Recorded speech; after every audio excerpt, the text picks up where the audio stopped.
এক রাজার এক উজির ছিল। সব সময় সব অবস্থায় রাজাকে বলতো, রাজামশাই সব কিছুতেই সব সময় খুশি থাকবেন। রাজামশাই আর কোনো কথা বলতো না। এর নীরব থাকার কারণ হইল রাজামশাই বিশ্বাস করতেন না উজিরের কথা। হঠাৎ রাজার ইচ্ছা হইল শিকারে যাব। তো শিকারে যায় হরিণ পায় নাই, বাঘের সামনে পড়ছে। রাজা এবং উজিরে বাঘটা কোনো রকম মারছে। মারার পরে ওই সময় একটু জোরাজোরি টানাটানি করবার নইয়া রাজামশাইয়ের কায়াঙ্গুল গেছে কাইটটা। তো খুব যন্ত্রণা করতেছে, মানে অনেক যন্ত্রণার মধ্যে পড়ছে। তারপরে এখন কি করে আঙ্গুলটা কেটে গেছে। তখন আবার উজির বলতেছে, আল্লাহ যাহা করেন সকলেই মঙ্গল করেন, আপনি সকল সময় খুশি থাকবেন রাজামশাই। অমনেই তো রাজামশাই ক্ষিপ্ত হয়ে গেছে, আমার আঙ্গুলের যন্ত্রণায় আমি বাঁচতেছি না, আর আপনি আমাকে বলতেছেন আল্লাহ সকল সময় যাহা করেন সকল কিছুই মঙ্গল। তাহলে এই যে আমরা আজকে শিকারে আসলাম, শিকারে এসে আমার আঙ্গুল হারাইলো, এটাও মঙ্গল। তখন উজির সাহেব বললো, এটাও একটা মঙ্গল, আপনি একদিন ভেবে দেখবেন, এটার উত্তর একদিন আপনি পাবেন, এটাও একটা মঙ্গল।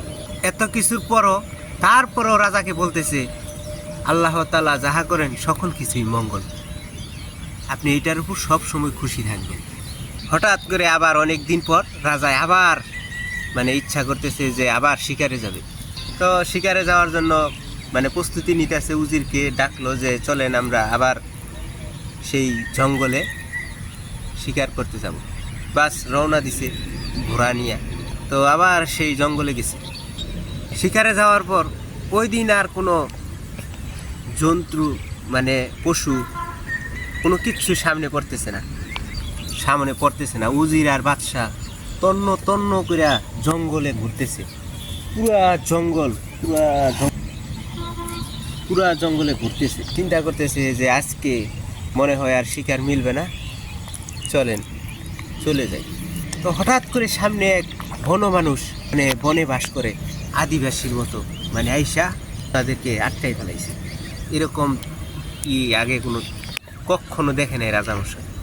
এখন তারা নাকি মানুষের গন্ধ পায়ে আইসা করে, ওই বন মানুষগুলা আসছে এখন রাজামশাই এবং উজিরকে খাবে। এখন উজিরের দেখতেছে যে একটা সমস্যা, তার একটা বড় ধরনের কাঁটা আছে, ক্ষত আছে, সেই জন্য উজিরকে ছেড়ে দিল। এখন রাজামশাই টেনশনে পড়ে গেল যে আমারও তো খাবো, যদি আমার শরীরে কোনো ক্ষত থাকতো তাহলে তো খেতে পারতাম। তখন বুদ্ধি কইরা যে আমি তো আবার শিকারে আসছিলাম, সেই সময় তো আমার একটা আঙ্গুল কর্তন গেছে, কাটা গেছে, চিহ্ন আছে। তখন ওইটা সে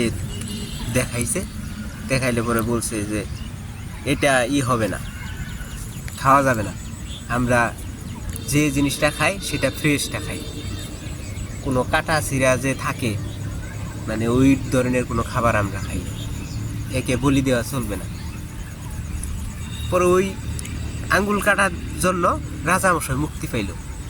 তখন মুক্তি পাইলে পরে উজিরকে বলল যে উজির, আমি তোমাকে সব সময় বলতাম যে তুমি ঠিক বলো না, তা আমি আজকে দেখলাম তুমি ঠিকই বলো যে আল্লাহ যাহা করেন সকল কিছুই ভালো।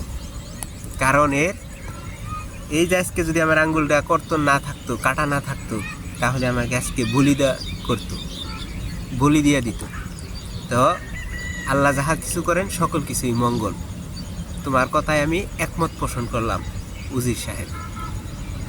যাই হোক, আজকের গল্পটা কেমন লাগলো সকলে কমেন্টে জানাবেন। আজকের মতো এখানেই গল্প শেষ। আসসালামু আলাইকুম।